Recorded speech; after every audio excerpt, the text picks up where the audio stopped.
Concrètement, pour les pharmaciens qui nous regardent aujourd'hui, quelles sont les fonctionnalités qu'ils vont retrouver dans leur logiciel? Alors tout d'abord, ça va se partager en deux grands environnements, deux grandes parties.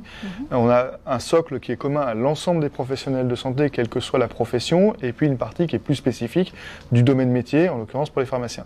Sur le socle, on va dire généraliste, on va retrouver à la fois des questions sur l'identité, à la fois du professionnel de santé à travers ProSanté Connect. Pour les patients, ça s'appelle l'identité nationale de santé.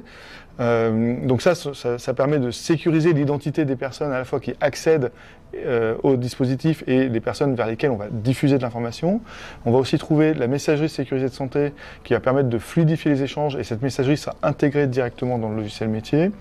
La e-prescription, ce qu'on appelle l'ordonnance électronique aujourd'hui, qui va sécuriser aussi le circuit de l'ordonnance dans le dispositif. Donc le dernier socle, c'est le dossier médical partagé.